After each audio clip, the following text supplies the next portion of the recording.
Rəşad Dağlı, Allah qapısını açsın, mənim bibim nəvəsidir. Məndə net yazısı da var, bir dənə uşaqdır. Demə dayısının toyunu çalırıq. Nizami ondan xələt alır. Rəşadı tutub qucağında. Deyir, bəs bunu kişi saymırsınız. Bu kişilərdən də xələt alırlar. Rəşad da körpədir də, əlindən pulu verib gətirir, Nizamiyə xələt verir. Mənim təşəbbüsümlə meyxana janrı efirə ayaq açdı. Orqanologiya sahəsi üzrə sənətşünaslıq elmləri doktoru yeganə adamam. Ya mənim oğlum deyilsən, ya da ki, bunu eləməlisən. Yəni, o dövrün kişiləri muğam tərbiyəsi alırdılar. Abşeron cəmaatında qəzəliyyətə tələbat var. Bunu mütləq deməliyəm. Eləliklə, bax, mənim həyatım dəyişdi. Kim ki, istedadlı uşaqlar var, dava qırğınla onların haqlı qiymətini yazdırmışam. Mən gecə yata bilmərəm, səhərəcəm, bu uşağı kəssəm. Bir yalan danışanda deyir, düdük olma. Babalarımız alətə niyə düdük adını qoyurlar? Siz ondan danışın ki, heç bir səsi yoxdur, amma xalq artistidir. Bunlar necə gəlib xalq artisti olur? Çoban mövsün, da ram-bam. Deməli, mənim rəhmətli atam ticarət işçisi olub. Amma ona qədər də 2 dənə də təhsil alıb. Deməli, həm hüquqşünas olub, həm sonra tibb üzrə təhsil alıb. Hüquqşünas olanda universiteti qutarandan sonra təbii ki, məhkəmədə işləyib. Mülki paltarda gedib gəlirdi də, yəni bir gün rəhmətli atam görür ki, bu divanın üstündə uzanıb, beləcə, yuxu tutub bunu da, indi axşam əməliyyatda olublar, nədirsə. Baxıb görür, pencərənin altında tapanca var. Sizi videodan ayırdığımız üçün üzürlü sayın. Miraç YouTube kanalının mənəvi dəstəyə ehtiyacı var. Kanalımıza abunə deyilsinizsə, abunə olmağı, videolarımızı bəyənib paylaşmağı unutmayın. Əgər maddi dəstək olmaq istəyirsinizsə, aşağıda gördüyünüz Patreon linkinə daxil olaraq bizə dəstək ola bilərsiniz. Xoş izləmələr. Bunlara işdən verirdilər də tapanca, özlərini müdafiə eləmək üçün. Babamla belə baxıb, heç nə deməyib də, yatır üstünü örtüb bunu, sonra ayılandan sonra söhbət eləyəndə deyir, oğlum o tapanca nə idi? Elə bilib qoşulub da kimlərəsə də, kənd adamıdır da, nə bilsin ki bu. Deyir ki, ata bunu işdən veriblər. İşdən niyə verirlərsə? Deyir, işdə elə belə deyirlər ki, bu üstümüzdə olmalıdır da. Da demir ki, dava ola bilər, atışma ola bilər. Sonra onda öz kuruğu var da, kişinin də dostlarıyla söhbət eləyəndə deyər ki, ala bilmirsən, deyir, bunlar deyir, oğruları, zadı, bunlarla pastiyanla şeydədirlər də, məhkəmədir də, bunların düşmənləri çox olur, buna ata bilərlər, ona görə gəlib kişi deyib ki, ged ərzöyə yaz, işdən çıx. Şeydə baxıb belə, atam da baxır, neçə il institutda oxuyub, ali təhsil alıb, indi təzə işə girib, deyib ki, yox, ya mənim oğlum deyilsən, ya da ki, bunu eləməlisən. Gedib, indi eləyərlər elə şey. Gedib kişi ərizə yazıb, işdən çıxıb ki, atam qoymur işləməyə. Deyib ki, bir dənə oğlum var, bacıları, biblərim, 5 bibim var idi. Bir oğlum var, biri ilə gülləni atdılar, burada öldürdülər səni. Lazımdır belə iş. Ondan sonra gedib tibb üzrə oxuyub, tibb üzrə də qutarandan sonra biraz ürəyi götürməyib.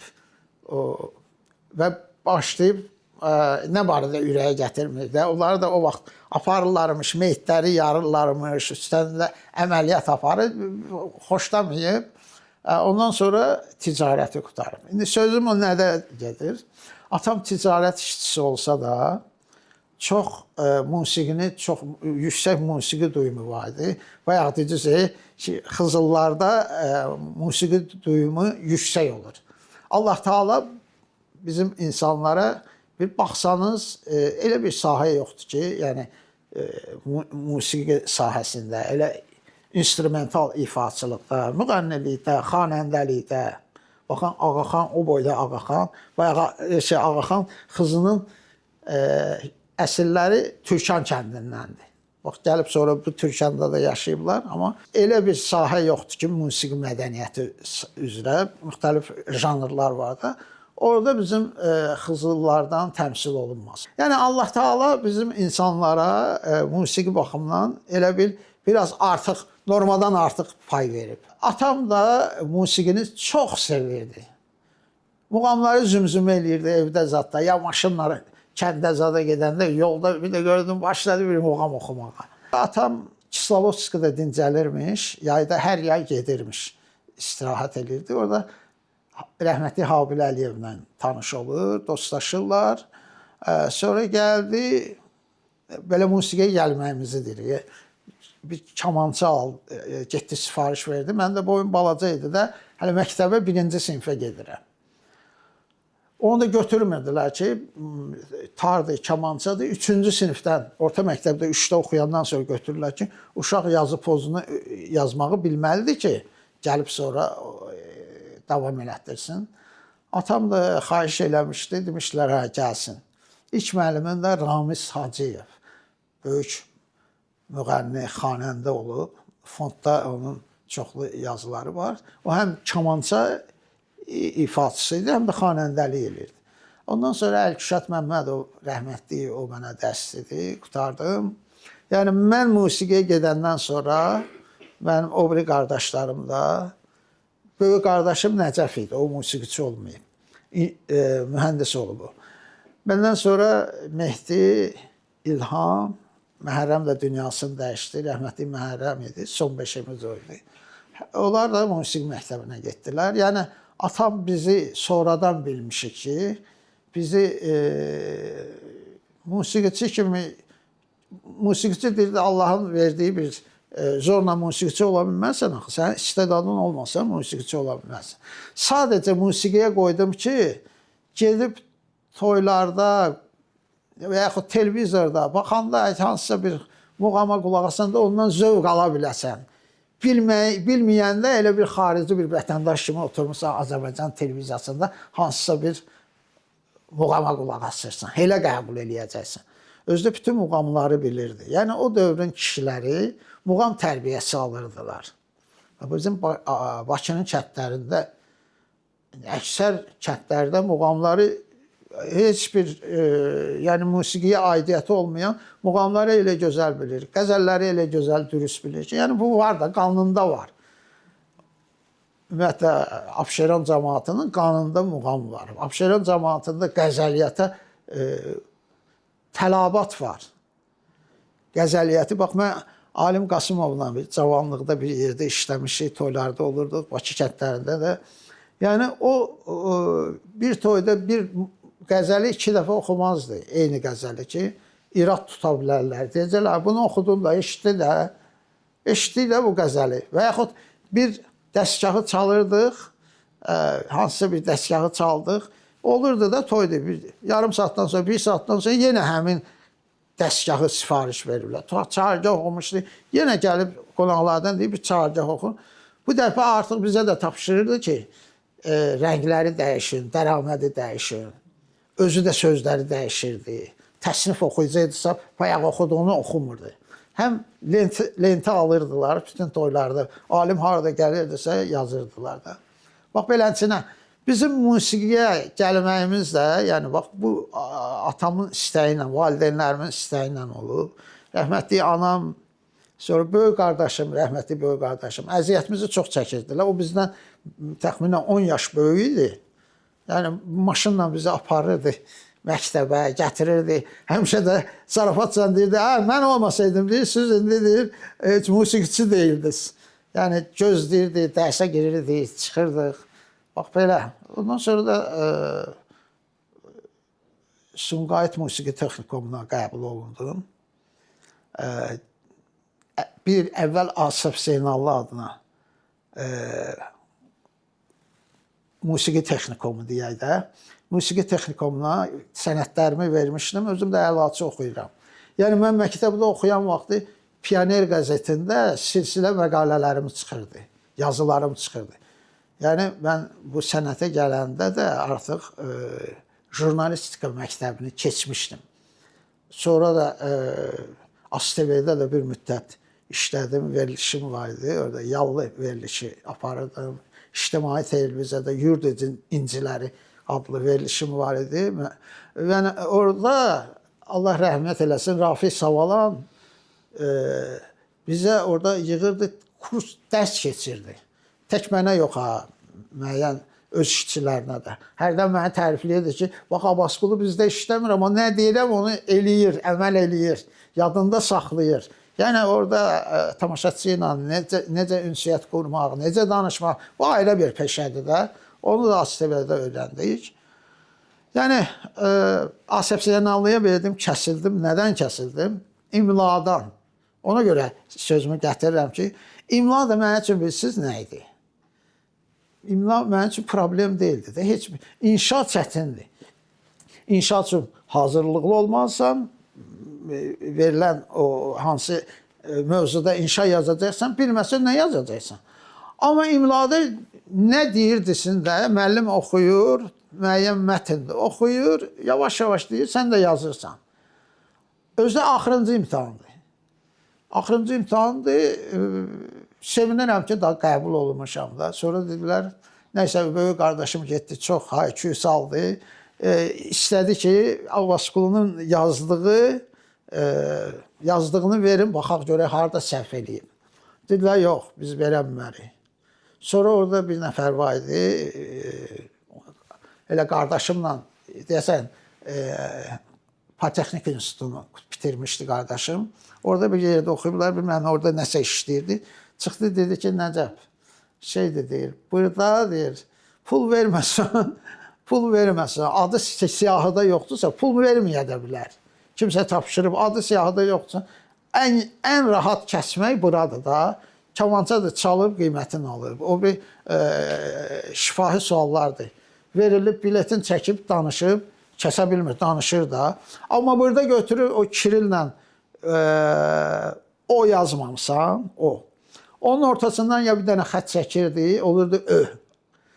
Elə deyil. Məsəl üçün, sən yazmışsan kosmos, özü eləyirdi bunu ö, üstündən xət çəkirdi, qırmızı ilə sonra yazırdı ki, burada o olmalıdır. Hansı ki, sən o yazmışsan da. Bir 10 dənə, 15 dənə, 20 dənə, neçə dənə onlara lazımdırsa, belə səhvlər düzdür. Və yaxud hansısa bir hərfin yanına bir dənə quyruq çəkirdi, tamam başqa bir hərf olurdu. Belə yersiz vergüllər qoyurdular ki, olmaz orada vergül, sən də qoymamısan. Vergüldür də qoydu, sonra pozur. Bu kəsmək üçün ən asan yolu bu idi. Belə oldu. İkinci ildə heç getmək istəmirdim. Mənim sinif yoldaşlarım yəqin burada mənə qulaq asırlar. Onlar bilirlər ki, bəli, mən əlaçı oxuyurdum. Özdə istəmirdilər də ki, mən məktəbdə direktordan tutmuş, hamısı dedilər, biz qutaran ili, bizim məktəbimiz 53 nömrəli məktəb idi. Biz oxuyan ili 8-i qutardıq, 9-10 ilk dəfə açırdılar 10 illik. Ona görə də bunlar da deyirdilər ki, bu əlaçı uşaqdır, tələbədir, bu şagirddir, bunu niyə getməlidir? Onların da marağı o idi ki, birinci ildə ali məktəblərə nə qədər çox tələbə, şagird qəbul olunsa, onlar üçün bəli, məktəbin göstəricisi idi də. Ona görə dava dalaşla, zülmlə aldım. Sonra kəsiləndən sonra gəldim 9-u oxuyanda, uşaqlar sevindi, nə yaxşı oldu kəsildin, gəldim bura. Sonra sözün düzü, mən istəyirdim elə həkim olum. Mənim sonra bir dostum vardı, Allah rəhmət eləsin, Ceyhun adında. Hansı ki, o ilə asepsiyanallıya bir yerdə vermişdik. İkimiz də kəsilmişdik. O dedi ki, Sumqayıtda belədir, bizim tanışlar var, nə bilim nə var, belə. Dedim, yox, mən istəmirəm ki. Çox yalvardı, yaxadı, bəs biz dostuq, qardaşıq. Sənədlərimi verir, girərsən, girmərsən də, səndən nə gir, gəl oxu 10-cu sinfidə. Neysə, getdim, sənədlərimizi verdik, elədik. Elə oldu, qəbul olundum. Bunu mütləq deməliyəm. Allah Teala qabağıma pis insanlar da, mərdimazar insanlar da çıxardı. Yəni, asepsiyanallıda qarşıma bir mərdimazar çıxdı da, elə deyil. O təmiz vicdanı olan adam onu gərək eləməyədi. Ya, bu uşaq belə yazıb, mən bunu necə aldım? Sumqayıta sənədlərimi verəndə, deməli, indi də elədir. Yəni biz hansı əsərləri ki ifa edirik, əsərləri aparırıq orada bizə müşahiətçi verirlər. Fortepiano alətində ifa edən ona konsermestr deyirik. Konsermestr verirlər ki, imtahan qabağı 4-5 dəfə çalın ki, o da bilsin ki, əsərlərinlə tanış olsun. Sən də uyğunlaşasınız da, bu ansambl şəklində çalırsın. Nəysə, o piyanist konsermestrlə sinifdə oturub məşq eləyirik. Bir də gördüm, bir kişi girdi içəri. Girdi, dedi, baxdı belə, dedi, hardan gəlmişsən? Dedim, Bakıdan. Dedi, çal əsərlərimi, bir də çaldım. Mən proqramım da o dövr üçün elə bir texnikomun 3-cü, 4-cü sinifi səviyyəsində idi. Başa düşdünüz? Yəni 3-cü, 4-cü kursda mən o əsərləri çalmalıydım. Mən qəbula gəlmişəm, bu əsərləri çalıram. Nəysə, dedi, konsermestrə dedi ki, siz heç yerə getməyin, mən gəlirəm indi, mənsiz getməyin də, 15-20 dəqiqəyə, ola bilsin biraz da gecə olsa, gözləyim mən. Nəysə, bu getdi, mən də bilmirəm kimdir, nəçidir, bir də gördük bir nəfər, bir kişi ilə də gəldi, girdi içəri, oturdular, dedi ki, buyur, çal əsərlər. Çaldım. Bu da şeylə biraz sual verdi. Harada yaşayırsan, harada gəl, kimdə oxumusan, hansı musiqi məktəbini bitirmişsən? Dedim, belə 16 nömrəli Bakıda musiqi məktəbini bitirmişəm. Döndü o birisi kişiyə dedi ki, bu uşağı nəzarət altına götür, nəzarətində saxla bu uşağı. Sentyabrdan dərsə gəlməlidir. Hələ imtahanlar olmayıb. Mənə də yuxu kimi gəlir. Bunlar getdilər. Konsermestr deyir, mən səni təbrik edirəm. Deyirəm, nə təbrik edirsən? Deyir, qəbul olundun da sən artıq gəlib gedəcəksən imtahanlara, amma sən artıq səni tələbə kimi qəbul olunmusan. Deyirəm ki, deyir, bax, o gələn kişi, birinci gələn kişi Mürsəl Həsənovdur. Xalq çalğı alətləri şöbəsinin müdiri idi. O ikincisi də direktor. Bayandur Həsənov, xalq artisti. İkisi də dünyasını dəyişib. Allah rəhmət eləsin. Deyir, o da Bayandur Mehdiyevdir. Texnikomun direktorudur. O dedi ki, sentyabrdan sən dərsə gələcəksən.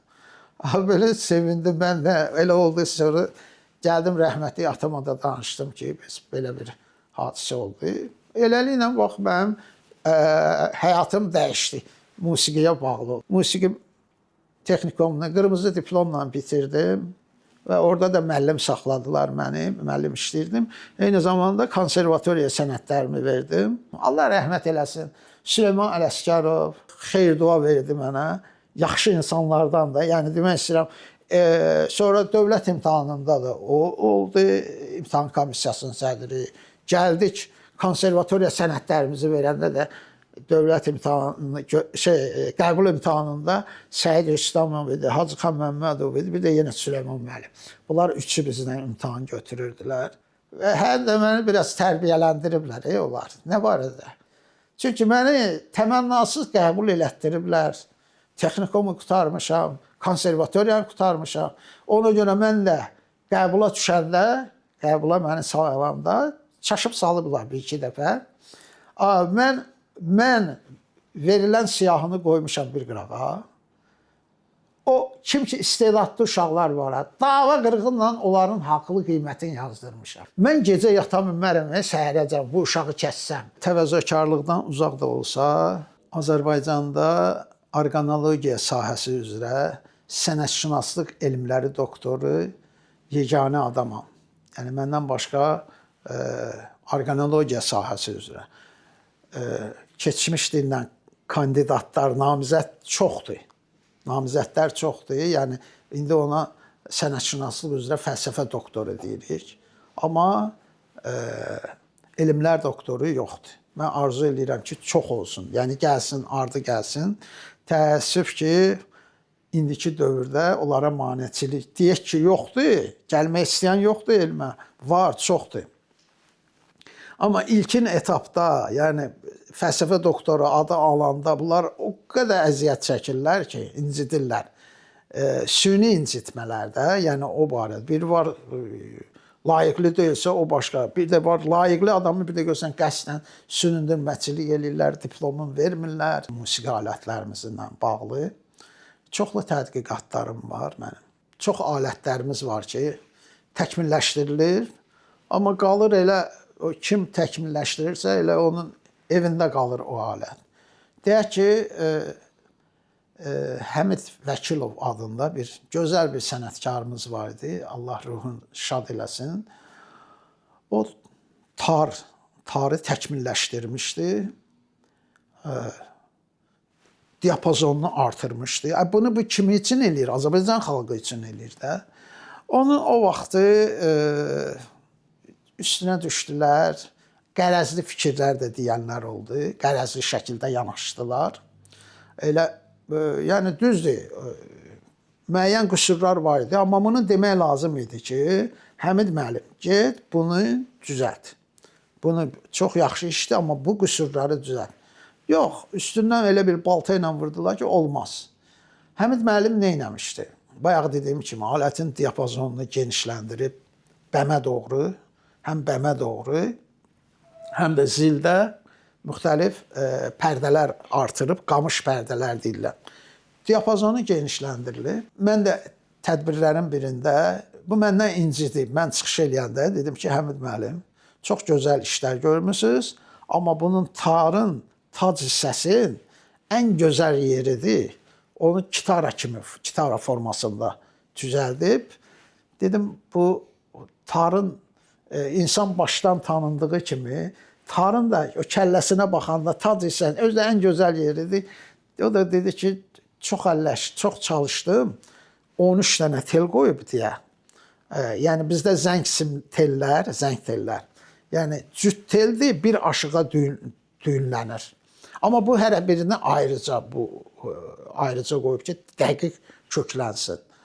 Ona görə 13 dənə orada tel aşıq qoyulub, yerləşdirə bilməyib. Sonra nəysə bu məndən incidi ki, sən də dostum, sən də mənə deyirsən. Dedim, yox, qardaşım, onu düzəlt ki, nə? Deyir, eləyə bilməm. Deyir, eləməyəndə onda da alınmır da, fikirləşmək lazım. Amma sonra rəhməti getməmişdən qabaq artıq o qüsuru aradan götürmüşdülər. İndi o tarın, baxırsan, elə bizim, belə baxanda elə bir Sadıqcanın tarıdır, amma biraz da təkmilləşdirilib. Nəysə, mən çox istərdim ki, yəni bunu xalqımız üçün eləyib, o kütləviləşsin, hər yerdə ondan istifadə olunsun. Nəyə görə? Bax, indi mən sizinlə danışıram, bayaq Təbriz, Urmiya şəhərindən bir dostum zəng eləyib mənə, yəni o Həmidin tarın kitab da buraxıb, 5 dənə Avropa bəstəkarlarının əsərlərini işləyib, çap da elətdirib və lentə də alıb. Həmidin tarınla. O cür tar düzəltdirib və deyir, bu mümkün deyil də. Bu bir tarda mümkün deyil o əsərləri çalmaq.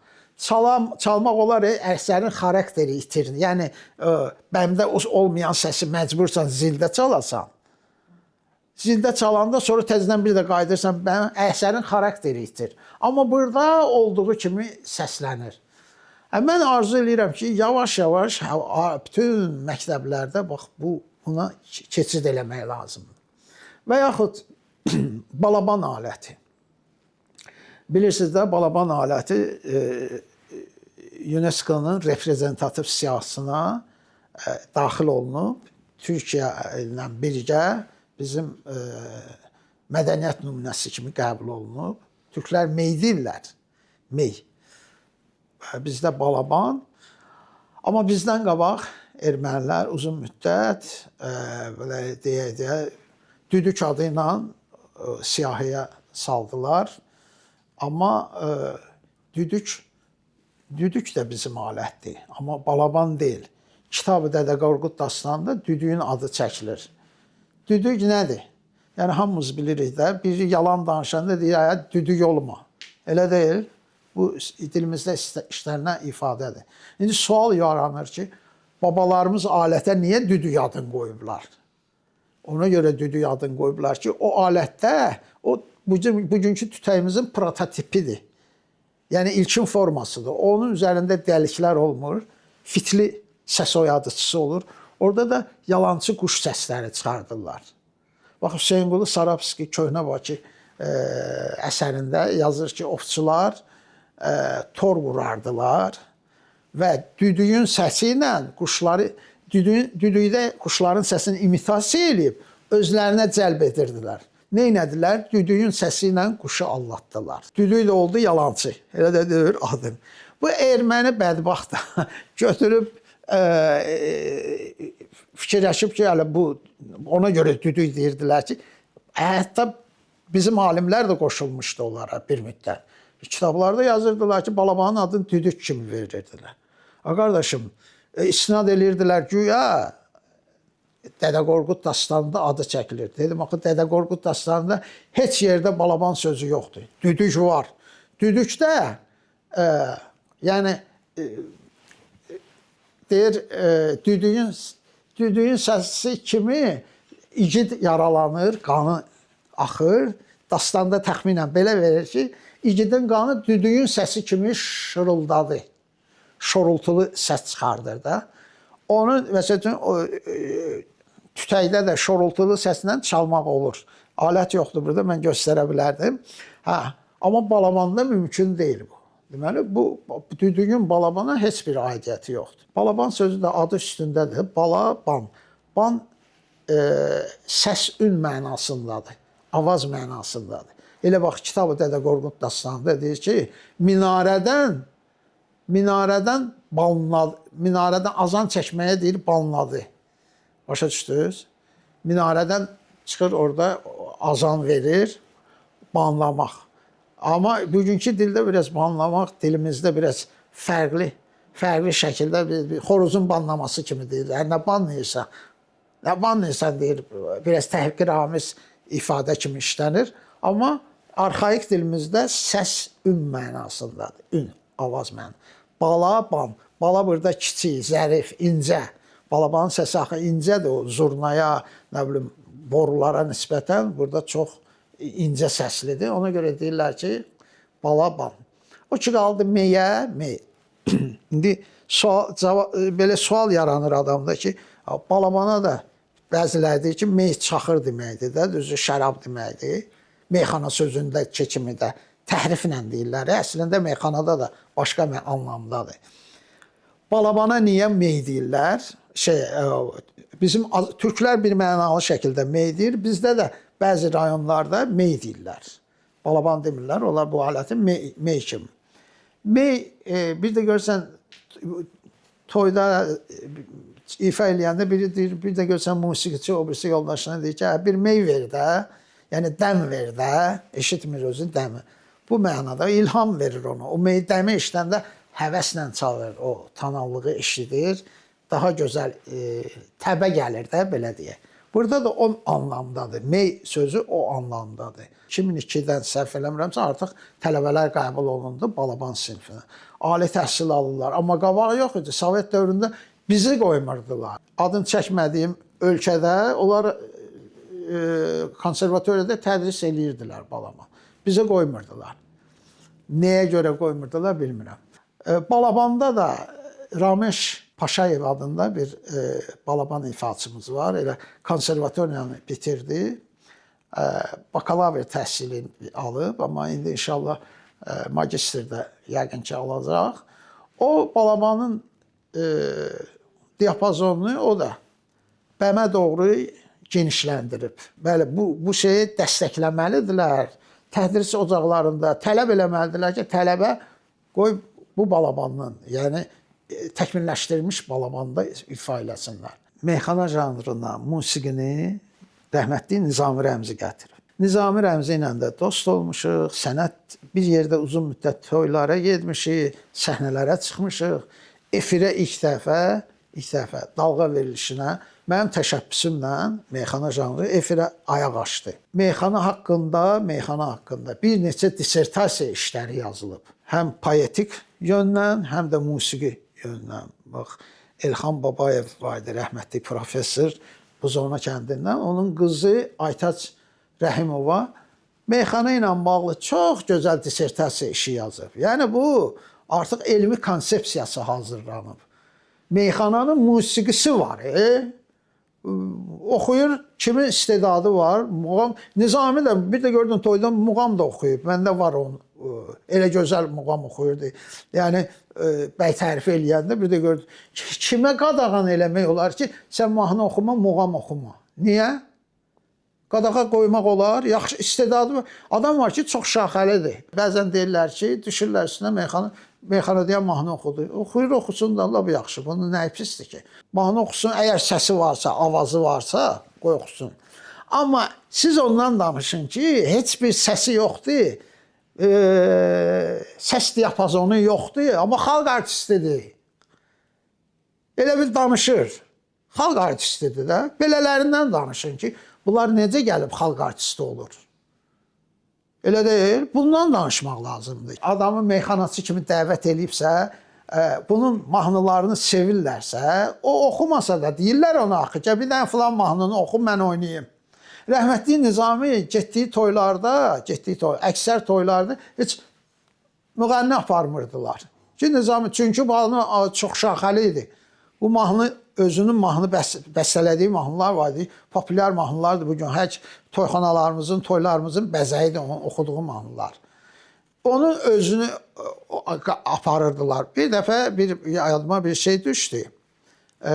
Deməli Sumqayıtda Eldar adında bir tələbə yoldaşımız var. Onun toyudur. O da Cənub bölgəsindən. Lənkəranlıdır. Və məndən xahiş elədi ki, bəs mütləq Nizami rəmzinin də bizim məclisdə olsun. Dedim, yaxşı şey eləyərəm, deyərəm. Nəsə danışdıq Nizami ilə. Oxuyan da rəhmətə gedib Bağban adında bir oxuyan vardı. Sumqayıtda olandı. Toy da Sumqayıtda. Gəldik, bəy oradan xəbər göndərdi. Həsən Cəbrayılov da aparıcıdır. Dedi ki, bəs xahiş eləyirəm, vağzalı ilə bəy gəlir və birinci bəylə gəlini təbriki Nizami eləsin. Nizami də meyxana ilə deməlidir də, təbrik eləmir. İstəyi budur da. Amma adətən xanəndə və yaxud müğənni oxumalıdır. Amma bu belə istəyir. Dedi, Həsən Cəbrayılov gəldi, dedi, mən Nizami, buyur. Bu Nizaminin də elə vaxtıdır ki, o dalğadan sonra elə bir ikinci nəfəs açılıb, millət tökülüb, bütün Sumqayıt gəlib o toya. Bu oxudu, meyxana üstündə təbrik elədi, bəyi, gəlini, meyxana elədi. Durub, toydakılar hamısı durub oynayırlar. Oynayırlar, indi elə bir dənə sağlıq deyib Həsən, bəylə gəlinin sağlığına, indi ikinci Nizami də, bəyin istəyidir də. Yalan olması bir yarım saata qədər Nizami oxuyur, gəlib onun qulağına deyirlər ki, bir dənə sim üzəri oxu, bir dənə nə bilim, Dağlı Balasıyam mahnısı var idi, Mətanət mahnısı var, öz mahnılarından deyirlər ki, bir dənə bunu oxu, bu da oxuyurdu. Oxuyur, amma o cəmaatı zorla demək o, gedin oturun. Bu da oxuyur, oynayırlar. Oxuyan acıq eləyib çıxıb gedib. Ki, məni bura nəyə çağırmışsınız? Mən müğənniyəmsə, meyxanədən çağırmışsınızsa, çıxıb gedib. Bu çıxıb gedib, mən də xəbərim yoxdur hələ. Nəysə, qutardı, Həsən başladı, toy ardıcılığı ilə gedir. Biri də gəldi ki, Həsənə dedi ki, bir dənə çoban mövsüm. Məşhur bir çoban mövsüm. Çoban mövsüm, bu mahnını oxusun. Oxuyan da yoxdur da. Həsən də Nizami də dedi ki, bu oxuyan harda qaldı? Çıxıblar, baxırlar, hələ bilmirlər ki, deyirlər, yəqin çıxıb harasa böyle. O sifariş verən gəldi, dedi ki, yox, oxuyan nə eləmə, sən oxu günə. Nizami də dedi ki, axı mən çoban mövsüm oxumamışam. Dedi, yox, sən bilmirəm. Dedi, çoban mövsümünü bilməm. Dedi ki, ola bilməz, sən hər şeyi bilirsən. İndi mən də baxdım Nizami, bu da əl çəkmir də. Dedim, Nizami, belə şeylədim, o da başa düşdü nə deyirəm. Dedim, o meyxanavari bir çoban mövsüm oxuyurdu, nə? Çoban mövsüm oxuyurdu, nə? O da baxır belə deyir. Dedim, o istəyir də, oxucu nə? Özü də dirəşib olur ki, sən oxumusan, eşitmişəm. Hə, Nizami də dedi ki, hə, yaxşı. Biz çaldıq, Nizami də elə sərbəst qafiyə kimi tutub. Çoban mövsün, çoban mövsün, çoban mövsün, çoban mövsün. Sonra da ram bam. Bu oxuyur meyxana sözləri deyir. Nə bilim çoban mövsüm yaşayırdı dağda, nə bilim heyvanları aparırdı, otarırdı, gətirirdi. Yoldaşı inəkləri sağırdı, sağda nə bilim qatıq düzəldirdilər. Nə bilim kənd həyatında meyxana ilə. O da gedir gəlirdi. Bayaqdan deyirsən bilmirəm. Bayaqdan nə oldu? Oynayır fələsinə. Yəni demək istəyirəm ki, bax bizim o meyxana dinləyənlərin arasında çox gözəl, inanın ki, indi o çox müğənnilərdən yaxşı oxuyurlar. Çox müğənnilərdən onların oxuduqları mahnılar, mahnı oxuyur da, meyxana oxumur ki. Yəni mən ona meyxanaçının muğam oxumağına, mahnı oxumağına çox yaxşı baxıram. Mən bu yaxınlarda cənab nazirlə, bizim mədəniyyət naziri ilə görüşdüm. Adil Kərimli cənabları ilə və ona layihə təqdim elədim ki, o layihələrin birində də yazmışdım ki, sizdən xahiş edirik, meyxana janrını, eləcə də haylə sənəti deyilən bir janr var. Qazax, üzr istəyirəm, Qax, Balakən, Zaqatala bölgəsində, o bölgədə haylə deyilən bir unikal janrımız var. O da meyxana tiplidir. Zarafatca mən əmioğlu deyirəm bu janrlara. Bunları UNESCO-nun reprezentativ siyahısına salmaq üçün təşəbbüs göstərsinlər. Çünki belə bir janr heç yerdə yoxdur. Yəni, haylə sənətində fərq odur ki, bunlar dambur deyilən qədim bir alət var, o bölgədə qorunub, saxlanıb. Onda ifa eləyir, özləri ifa eləyir və bədahətən kupletlər deyir. Bədahətən. Bir şey də var, meyxanaçılar istənilən, şeirin istənilən növündə qafiyəni tutsunlar, deyə bilirlər. Deyirlər, onlarda problem yoxdur. Amma bu haylə sənətində ancaq deməli, bayatı formasında. Bayatı formasında deyilir. Elə meyxanamızın da İlk meyxanalar bayatı formasında deyilib. Allah rəhmət eləsin. Qənirə Paşayeva Milli Məclisdə deməli Mədəniyyət Komitəsinin sədri olanda ona da yazmışdım, vermişdim ki, o da çox bəyəndi. Yəni daha doğrusu Nizami Rəmzinin çox sənətinə yüksək qiymət verirdi. Biraz gileylərini də bildirdi ki, bu meyxana sənətində biraz bu negativ hallar olur. Dedim ki, o bütün sənətlərdə var da. Hansı sənətdə bəyəm içkiyə meyillisi yoxdur. Mən tanıyıram ki, elə əvvəl də olub, Sovet dövründə də vardı. Böyük xanəndə idi, amma nə vaxt görürdün, içkili idi bu. Onda durub düşəydiniz onun üstünə ki, bu xanəndə içki içmə. Düzdür, olmasa yaxşıdır. Amma bu meyxanaçılarda insanların gözünün qabağındadır deyə tez yayılır. Nəsə bir negativ bir hallara yol verdikdə, bugün baş verən hadisə səhərsi günü səhər şəbəkədə partlayır, hamını yazır ki, filankəs filan iş elədi. Qabaqda var idi bu. Başqa sənətlərdə də var idi.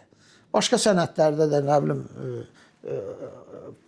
xoşa gəlməyən vərdişlərə yiyələniblər, eləyiblər, var idi o. Amma meyxanaçıların adı çıxıb da, olmasa yaxşı, inşallah olmayacaq da. Çünki bugün baxırıq, o qədər maşallah bizim gözəl meyxanaçılarımız yetişib. Bunlar təhsil alırlar. Bunlar aralarında Azərbaycan Yazıçılar İttifaqının birliyinin üzvü olan meyxanaçılar var.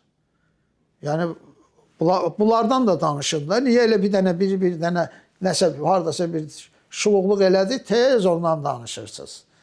Ona görə bu sənətimizin qədrini bilməliyik. Nizami Rəmzi ilə toydayıq, toy qutardı, yığışıblar, ev adamlarıdır. Bir-birinin sağlığına badə deyirlər, eləyirlər. Elə oldu ki, Nizami də axırıncı bir ili, ölməmişdən qabaq, bir ili ümumiyyətlə dilinə içki vurmurdu, yəni içmirdi. o müəyyən bir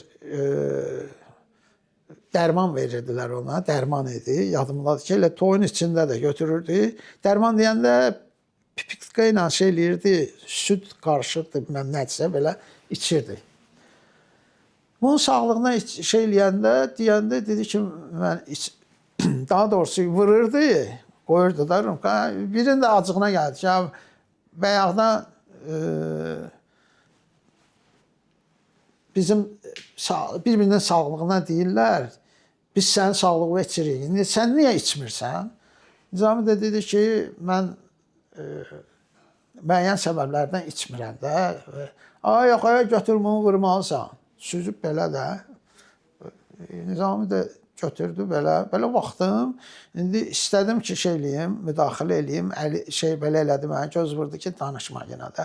İçkili ağır söz deyər sənə də ki, durum deyim ki, qardaş, içmir də. Zorla adamı niyə içirdinsə? Nizami dedi ki, yaxşı, oldu. Dedi, amma bir dənə söz soruşacağım səndən. Səmimi kişi kimi cavab verdinə. Dedi, buyur. Dedi, mənə Allah Taala mənə deyir ki, haram eləyib də bunu. Mənə deyir ki, içməginə. Amma sən deyirsən, iç. Mən Allahın sözünə baxım, sənin. Gör nətər. Yəni, meyxanaçılarda bu tez, iti cavab vermək şeyləri var da. İndi burada meyxana ilə demədi, sözlə dedi. Lazım olsaydı, o değişsəydi, onu elə meyxananın şeir formasında da deyəcəkdi. O ayıldı, o. Ayıldı, əlindəki rumka, onun da əlində rumka, çırpdı yerə. Çırpdı yerə, dedi ki, mən kiməm, deyir. Əlbəttə, Allah Taala nə deyir, ona əməl eləmək lazım. Bugündən içkini tərgizdim. Sonra Nizamidən soruşurdum ki, o təzədən içirdi, yox, deyir. O belə cəmaatın içində deyir. Söz verdi ki, and içdi ki, bundan sonra mən içsəm, belə-belə olum. Mən də bugündən vurdu, şeylədi.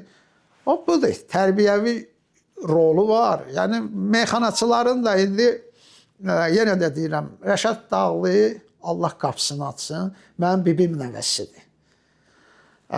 Yəni, onun məndə lent yazısı da var, bir dənə uşaqdır. Demə, dayısının toyunu çalırıq. Nizami ondan xələt alır. Nizami dayısının toyunda, Aydın'da indi Almaniyada yaşayır. Aydın toyunda gətirir, gəlir, deyir ki, atasının da adı Vaqifdir. Bibim qızının yoldaşıdır da. Vaqif küsür, Vaqifi çağırır Nizami, meyxana ilə deyir, bizə xələt versin, Bəytərifi vaxtında. Nizami Bəytərifidə var, orada muğam da oxuyur. Muğam da oxuyub, bayaq dedik ki, balaca muğam da oxuyub. Sonra çağırır Vaqifi, deyir, bizə xələt versin, bəyin yeznəsi Vaqif. Vaqif də gətirir, gəlir, xələt verir. Sonra bir də gördüm, belə eləyir ki, belə eləyir, deyirəm, nə oldu bəyəm? Çağırdı da, əlində Rəşadı tutub bıçağında. Deyir, bəs bunu kişi saymırsınız, bu kişidən də xələt alınlar. Sonra Nizami deyir ki, Rəşad deyir, meyxana ilə də, indi gəlsin bizə xələt versin Rəşad. Rəşad da körpədir də, əlindən pulu verib gətirir, Nizamiyə xələt verir. Əziz bizi izləyənlər, bizi dinləyənlər ona görə deyirəm ki, yəni elə insanlar var ki, Allah Taala onu baxışdan məhrum eləyib, amma bilirəm ki, mirası eşidirsiniz, dinləyirsiniz. Bizi tamaşa eləyənlər, tamaşaçılardan xahiş edirəm ki, mirasa dəstək olun. Çünki mirasda sizin arzuladığınız, istədiyiniz mövzulara toxunulur. Mən mirasın əməkdaşlarına can sağlığı arzulayıram. Bu YouTube kanalının çox uzun ömürlü olmağını arzulayıram. Var olun.